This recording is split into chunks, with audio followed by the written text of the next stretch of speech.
What's going on, everyone? Welcome back to another way too early fantasy football draft. And as you can see, I've got the setup pretty much ready to go. And it is actually pretty similar to the one we did last week as far as mocks go. 12-team PPR drafting out of the fifth position again. And I did that on purpose because the only difference here will actually be the two platforms we're using. Last week, Fantasy Pros. This week, Fantasy Football Calculator, which means I thought it'd be a fun exercise to compare the squads we can put together where the only factor that's different is the player positional rankings that are present on each platform. And I will say, quick note, as far as the rankings are concerned, in my opinion, the rankings on Fantasy Football Calculator are a little bit more accurate in terms of how they compare with my current player rankings. So I do think we're going to have an interesting roster here. And as you can see, the first four picks already, McCaffrey, Barkley, Zeke, Alvin, Kamara. No Todd Gurley in the top four picks, which makes sense. That wasn't the case in Fantasy Pros, so keep that in mind. And now we're down to making our selection between Gurley, Bell, and Gordon at the fifth pick. I'm absolutely going running back. The question is which one? It won't be Bell because I think he will have a little bit of a decline, a little bit rusty. He's going to have to deal with the Jets' offensive line, so it's between Gordon and Gurley. I give the edge to Melvin Gordon, primarily because right now Gurley has a big question mark around him with that arthritis. We don't exactly know what's going to happen with him. Is he going to get the green light? Which, if he does, great. I have no problem reevaluating him. He will then be a top 5 pick. Until then, he is a question mark that can potentially be the steal of the first round if his usage doesn't decline and he does what he did last year. Because right now, I think this position around the 9th, 10th spot is probably where he will be going in a lot of leagues. So for that reason, great value on paper, but we'll have to wait and see what happens with the injury. But let's go back to the second round because it is our pick again. We saw some run on wide receivers: Adams, DeAndre Hopkins, Michael Thomas, Travis Kelce going in the first round way too early. In my opinion, Odell, then David Johnson, James Conner, Joe Mixon, Dalvin Cook, Antonio Brown just went before me. Would have loved to go ahead and snag him, but instead I'll go with another top wide receiver here in Tyreek Hill. A little bit concerned with Hill just because of some of the off the field reports that have come out as of late. I don't know, what's going to happen with those as of right now, but I'm treating it as the situation is at this point in time, which is he is set to play. He is set to be the wide receiver number 1 in that explosive Kansas City Chiefs offense. And with that being said, I think he is decent value here towards the end of the second round. Would have loved to have gone running back, to be frank with you guys, but I just didn't think the value was quite there. You could make the argument, Nick Chubb. I really like Nick Chubb, but once Kareem Hunt joined that backfield, I'm just really nervous about taking Nick Chubb at this point in the second round because, frankly, I do think it'll become more of a timeshare when the suspension for Kareem Hunt lets up, and that has me nervous taking him at number, whatever that is, number 5 in the second round. But now we can go ahead and turn our attention back to our roster here because it is the third round. It's our selection again. We could go running back. We could go wide receiver, maybe someone like AJ Green or Stephon Diggs. I'm looking at the running backs available. Leonard Fournette is the top one on this board, followed by Marlon Mack. There is Sony Michel, Mark Ingram, Derrick Henry, Aaron Jones, Freeman, Kerryon Johnson. Honestly, at this point, I preferred Leonard Fournette out of the majority of those guys. I think the addition of Nick Foles brings some needed balance to that offense in Jacksonville, and I'm hoping that Leonard Fournette can go ahead and kind of return to more so what we saw his rookie year than what we saw his sophomore year, stay injury-free, and I think that will be something very valuable as a third round running back that has low-end RB1 potential.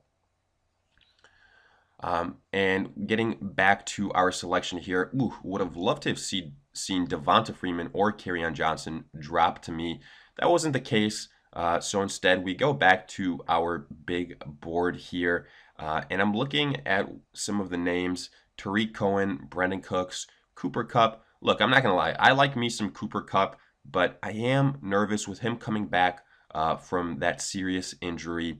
Is he going to be able to come back in time? How will that affect, his volume, things like that? So for that reason, probably going to skip out on Cooper Kupp right now. I'm looking at Tarik Cohen, and with the departure of Jordan Howard, I'm going to go ahead, take a shot on Tarik Cohen. We said that this is a PPR league, and Tarik Cohen killed it in PPR last season. It's going to be him and Mike Davis. Mike Davis, not a bad guy to go ahead and snag in later rounds. He's being, I think, undervalued at this point in time a little bit. So keep that in mind. Now back to us. I see a guy here that I really like in Tyler Boyd and OJ Howard. And I'm going to do something probably a little bit out of nature, and that is go tight end here. But I really like the potential of OJ Howard, and I know for a fact if I wait until the 6th round, he won't be there for me with Godwin, with Deshaun Jackson gone, with Adam Humphries gone. I think guys that are really going to benefit are Godwin, Mike Evans, and OJ Howard. And Jameis Winston loves his tight ends. I think he's going to see a lot of targets, and I think he will be a top 5 tight end. So that is going to be my pick there. I was debating wide receiver heavily with Tyler Boyd. I know he won't be available to me when we make our way back. Unfortunately, that is the way it's going to be. So we're going to have to look at another wide receiver to take his spot. And yeah, just as we said that, he goes 2 picks before me. I'm honestly kind of surprised that he lasted that long. But, there's some other options. We have got Alshon Jeffrey. We've got Tyler Lockett, Emmanuel Sanders, DJ Moore. I'm not going to lie to you guys. Alshon Jeffrey, I'm not the biggest Alshon Jeffrey fan.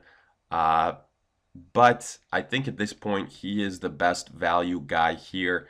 He's a big body guy that I think I can go ahead, rely on. I still think it's the Zach Ertz show in Philadelphia, no questions about it. But afterwards, I'd go ahead and say it's Alshon Jeffrey. If anything, it'll be depth at the wide receiver position because I'm going to go ahead and snag either DJ Moore or Doug Baldwin here next. And both are available, which means I'm going to go with the guy that I feel a little bit more confident in right now. That happens to be DJ Moore, primarily because the surgery issue that came out about Doug Baldwin here in recent weeks, that has me a little bit worried. We obviously know he dealt with a lot of injuries last year, but when he did return, he was, in my opinion, very reliable and putting together some very good performances. To me, he's the wide receiver number 1. He's the guy that Russell Wilson trusts the most. But at the same time, that's more of a running back first offense now, at least if we base it on what we saw last year. So for that reason, I'm going to go ahead and say that DJ Moore made a little bit more sense for me. Those targets that went to Devin Funchess are going to have to make their way somewhere else, and I think it's going to be a combination of DJ Moore, Greg Olson. Maybe the Panthers add some wide receiver in the draft, but I do think DJ Moore will be the wide receiver number 1 for Carolina. Now, moving on, we can go ahead and take a look at some of these other options that we have. We saw Carson Wentz, Cam Newton go. I do think if we wait, Jameis Winston might not be available. There's not too many guys here that I really, really want at the skill positions at this point in time. So I'm going to go ahead, maybe a little bit of a reach, but I want Jameis Winston. I think he's going to have a very solid year with Bruce Arians as the new guy there. That offense was absolutely bonkers last year, no matter who was at the helm for the quarterback position. I think Jameis Winston will have a top 10 fantasy football season in 2019. So he was the selection at number 8. Now getting back to us again, I think it's a pretty balanced roster so far. You can make the argument we've had some reaches. I won't argue with that. But let's go back to the big board, see what is available here. Golden Tate, I can wait on him. Austin Eckler, that's a name that I'm going to go ahead and target at this point in time. I'm a big believer in handcuffs, and you're going to hear a lot of people say, handcuffs, not really worth it. I don't believe in that philosophy. I say no chance. Absolutely, you have to pick a handcuff for your top running back. That's exactly what I'm doing here with Eckler and Melvin Gordon. We saw it last year for a bunch of these guys. Le'Veon Bell, prime example. If you grabbed him in the first round, sure hope you got James Conner. Same situation with Melvin Gordon. Going ahead, backing him up with Austin Eckler, Devonta Freeman, Tavon Coleman. Speaking of Coleman, and the Atlanta Falcons, well, now his former team. But a guy that I really like there is Ito Smith. He went one pick before me because obviously we don't know what to expect with Devonta Freeman anymore. So Ito Smith becomes the new Tavon Coleman, and I think that can be very valuable. So keep that in mind. He's a guy that I really like in later rounds. For now, though, we have got about 20 seconds here to make a selection. We've got, at this point, pretty much 3 running backs. I'm all right with it. I'm going to go ahead and select another wide receiver that I think has high upside. To me, that's Devin Funchess. Obviously, it's going to depend on the touchdowns primarily for him in Indianapolis, but I think he is the wide receiver number 2 in Indianapolis behind T.Y. Hilton. If for some reason T.Y. gets hurt, he's been prone to miss a game or two the last few years, I think Devin Funchess will benefit, but I do very much so believe that Funchess will be touchdown dependent. I usually try and avoid those type of guys, but I didn't think there was that big risk in the 10th round with him.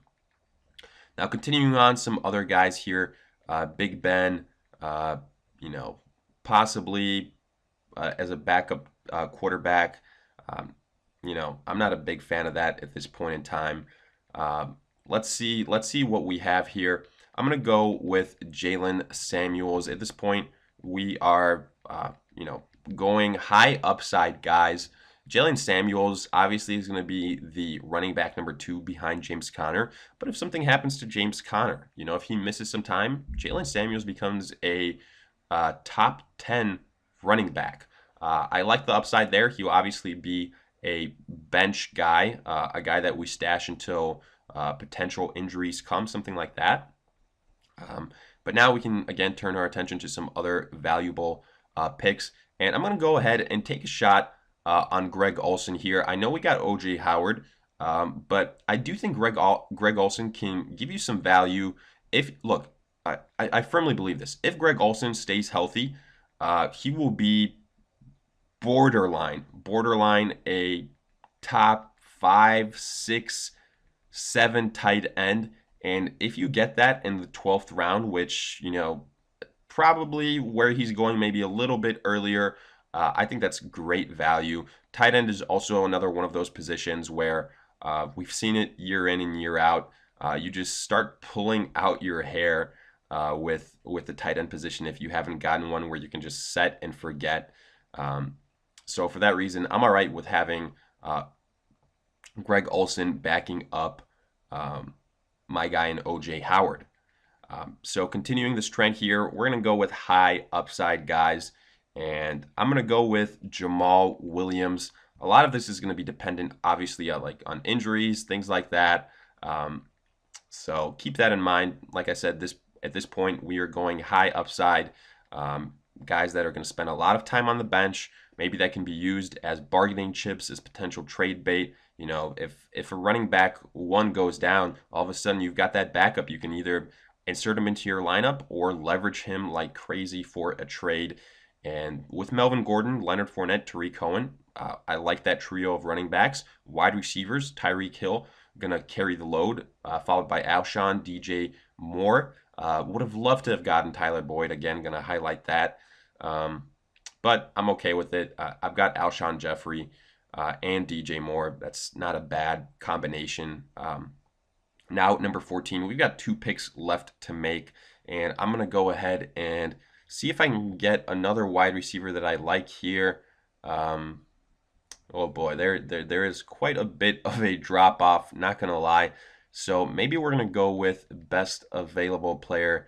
And I do think that Ronald Jones here I mean, right now he's slated as the starting running back in Tampa Bay for whatever that's worth. Getting a guy like that in the 14th round, uh, obviously it's a shot in the dark, but yeah, it could pay off. So you never know. And then with our final pick, let's go ahead and finish things off with.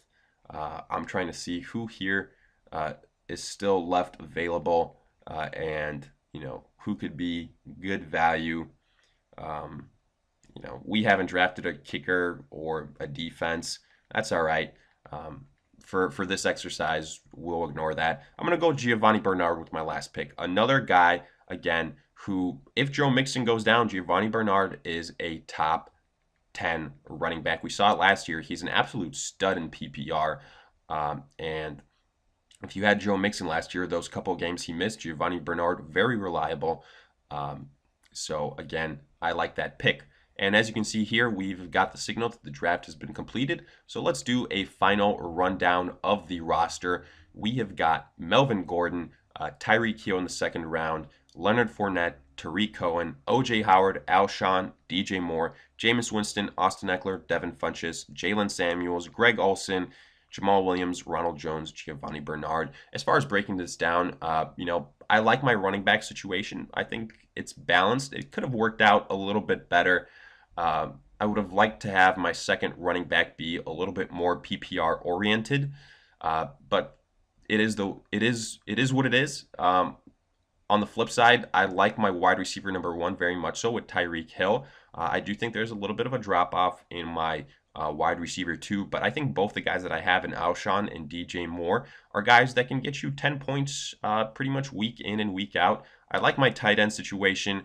Maybe makes up for the wide receiver drop off a little bit because, heck, I think O.J. Howard can be close to a low end wide receiver number one potentially. At least that's what I'm hoping for. And anytime you draft a tight end earlier on, that's pretty much what you're crossing your fingers that you will get. Quarterback, Jameis Winston would have liked to have gotten another quarterback at some point in time, or if I had a chance to get Matt Ryan, he went a pick before me, or he went a pick after me, I should say, in the 7th round. At that point in time, I thought it was a little bit more prudent to take a wide receiver. But overall, I think this is a solid roster. Nothing jumps out as too much as far as big weaknesses, in my opinion, or something spectacular. But overall, I think it's probably a B-worthy roster. As far as how it compares, with the roster we put together in Fantasy Pros, obviously right from the get-go, we were able to get Christian McCaffrey in the 5th round back in the Fantasy Pros draft. That's not going to be something that's going to be happening in the majority of leagues as we progress and do our actual drafts. So I do think right from the get-go that's a little bit of a drop off in talent. But it's okay. I think, like I said, this is a more realistic representation of what a roster at the 5th pick would look like. So let me know what you guys think. Check out the video from last week. Compare both rosters. Let me know which one you like more. Just, comment on the roster that we put together here on the picks that were made. Do you like the guys that were selected? Do you think there were reaches? Let me know your favorite guys at some of these positions. And as always, if you have any questions, let me know. And if you enjoyed, make sure to like, subscribe, and I'll see you guys in future videos.